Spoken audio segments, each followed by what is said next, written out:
Mallu cricket കോർണറിന്റെ പുതിയ വീഡിയോയിലേക്ക് എല്ലാവർക്കും സ്വാഗതം. 2024 ഇന്ത്യൻ പ്രീമിയർ ലീഗിൽ ഏറ്റവും അധികം ആരാധകർ കാത്തിരിക്കുന്ന ഒന്നാണ് ഡൽഹി ക്യാപിറ്റൽസ് താരം ഋഷഭ് പന്തിന്റെ തിരിച്ചുവരവ്. മുൻപ് കാർ അപകടത്തിൽ പരിക്കേറ്റ പന്ത് വളരെ കാലമായി ക്രിക്കറ്റിൽ നിന്നും മാറി നിൽക്കുകയാണ്. ശേഷം പന്തിന്റെ തിരിച്ചുവരവിനാണ് 2024 IPL സാക്ഷ്യം വഹിക്കാൻ പോകുന്നത്.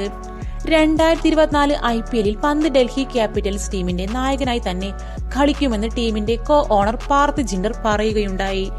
എന്നിരുന്നാലും സീസണിന്റെ ആദ്യ പകുതിയിൽ പന്ത് വിക്കറ്റ് കീപ്പറായി കളിക്കില്ല എന്നും ജിൻഡൽ കൂട്ടിച്ചേർത്തു. നിലവിൽ പന്ത് വിക്കറ്റ് കീപ്പിംഗ് പരിശീലനങ്ങൾ ആരംഭിച്ചിട്ടുണ്ട് എന്ന് ജിൻഡൽ പറയുകയുണ്ടായി. മാത്രമല്ല, ബാറ്റിംഗ് പരിശീലനത്തിനായി ഋഷഭ് പന്ത് കൂടുതൽ സമയം കണ്ടെത്തുകയും ചെയ്യുന്നുണ്ട് എന്ന് ജിൻഡൽ സൂചിപ്പിക്കുകയുണ്ടായി. ഋഷഭ് ഇപ്പോൾ ബാറ്റ് ചെയ്യുന്നുണ്ട്, നന്നായി ഓടുന്നുണ്ട്, മാത്രമല്ല വിക്കറ്റ് കീപ്പിംഗും അവൻ ആരംഭിച്ചു കഴിഞ്ഞു. IPL സമയത്തേക്ക് അവൻ പൂർണ്ണമായി ഫിറ്റ്നസിലെത്തുമെന്നാണ് പ്രതീക്ഷിക്കുന്നത്. ആദ്യ മത്സരം മുതൽ പന്തിൽ ഡൽഹി ടീമിനെ നയിക്കുമെന്നാണ് ഞാൻ കരുതുന്നത്. ആദ്യ 7 മത്സരങ്ങളിൽ ഞങ്ങൾ പന്തിനെ ഒരു ബാറ്റർ എന്ന നിലയിൽ തന്നെയായിരിക്കും കളിപ്പിക്കുക.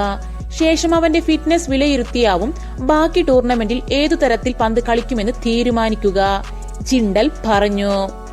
2022 ഡിസംബറിലായിരുന്നു ഋഷഭ് പന്ത് കാർ അപകടത്തിൽ പെട്ടത്. ശേഷം വളരെ വേഗത്തിലാണ് പന്തിന്റെ ആരോഗ്യസ്ഥിതിയിൽ പുരോഗമനങ്ങൾ ഉണ്ടായത്.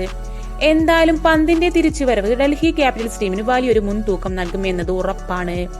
ഡൽഹിയുടെ പ്രധാന താരങ്ങളിൽ ഒരാളായ ആൻഡ്രോ നോർക്കിയ പരിക്ക് മൂലം ടൂർണമെന്റിന്റെ നല്ലൊരു ഭാഗത്തു നിന്നും മാറി നിൽക്കുകയാണ്. അതുകൊണ്ട് തന്നെ പന്തിന്റെ സാന്നിധ്യം ഡൽഹിക്ക് അത്യന്താപേക്ഷിതമാണ്. ഇപ്പോൾ പന്ത് ഫിറ്റാണ്. 80% പ്രവണതയോടെയാണ് ഇപ്പോൾ അവൻ കളിക്കുന്നത്. അടുത്ത ആഴ്ചയോട് കൂടി അവൻ 100% ഫിറ്റ്നസ് വീണ്ടെടുക്കുമെന്ന് ഞങ്ങൾ വിശ്വസിക്കുന്നു. IPL ഒരു വലിയ തിരിച്ചുവരവ് തന്നെയാണ് പന്ത് നടത്താൻ പോകുന്നത്.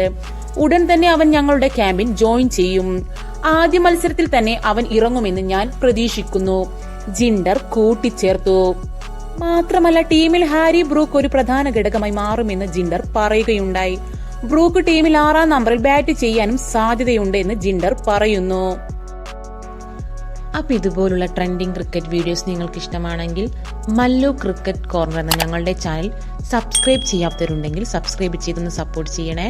അപ്പൊ അടുത്ത വീഡിയോ കാണുന്നത് വരെ ബൈ.